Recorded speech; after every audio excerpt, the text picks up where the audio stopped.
Welcome to the Maffy tales. आज की कहानी का नाम है परमात्मा और किसान। एक बार एक किसान परमात्मा से बड़ा नाराज हो गया। कभी बाढ़ आए तो कभी सूखा पड़ जाए, कभी धूप तेज हो जाए तो कभी ओले पड़ जाए, और हर बार कुछ न कुछ कारण से उसकी फसल थोड़ी खराब हो जाए।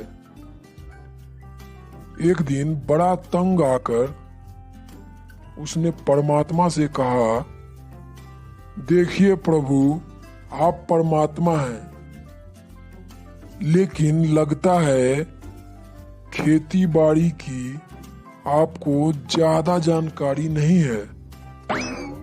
एक प्रार्थना है, और वो प्रार्थना यह है कि एक साल आप मुझे मौका दीजिए, जैसा मैं चाहूं वैसा मौसम हो, फिर आप देखना मैं कैसे अन्न की भंडार कर दूंगा।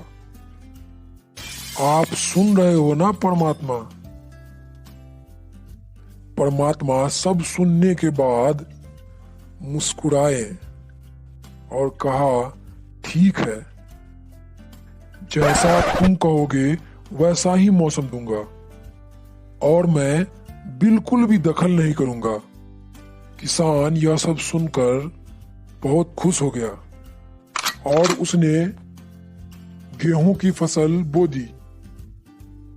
जब धूप चाहिए तब धूप मिली, जब पानी चाहा तो पानी मिली। तेज धूप, ओले, बाढ़, आंधी तो उसने आने ही नहीं दी। समय के साथ फसल बड़ी हो रही थी और किसान की खुशी भी। ऐसी फसल तो आज तक नहीं हुई थी। किसान ने मन ही मन सोचा कि अब पता चलेगा परमात्मा को कि फसल कैसे करते हैं। बेकार ही इतने बरस हम किसानों को परेशान करते रहे, और अब फसल काटने का भी समय आ गया था। किसान बड़े ही गर्व से फसल काटने गया, लेकिन जैसे ही फसल काटने लगा, एकदम से सर पे हाथ रखकर बैठ गया, क्योंकि गेहूं के एक भी बाली के अंदर गेहूं नहीं था। सारी की सारी बालियां अंदर से खोखली और खाली थी। बड़ा ही दुखी होकर किसान ने परमात्मा से कहा,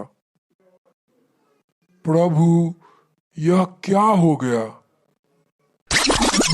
तब परमात्मा ने बोला, यह तो होना ही था, क्योंकि तुमने पौधों को जरा सा संघर्ष का मौका नहीं दिया।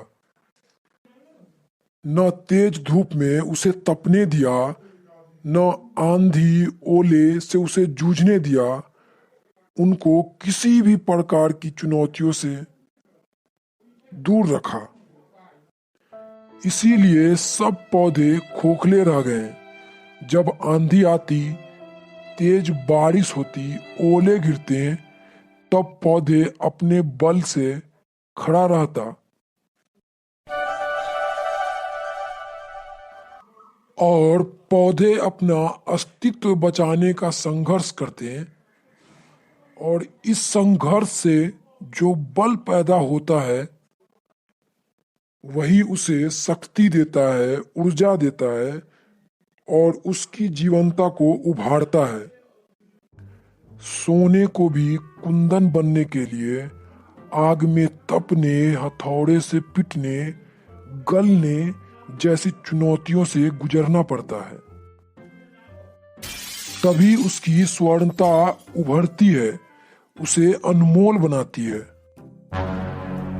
तो दोस्तों, हमें इस कहानी से यह सीख मिलती है कि उसी तरह जिंदगी में भी अगर संघर्ष न हो, चुनौतियां न हो, तो आदमी खोखला हो जाता है। अगर जीवन में प्रभावशाली बनना है तो चुनौतियां तो स्वीकार करनी ही पड़ेगी, अन्यथा हम खोखले रह जाएंगे। If you find the video interesting, like and subscribe the channel.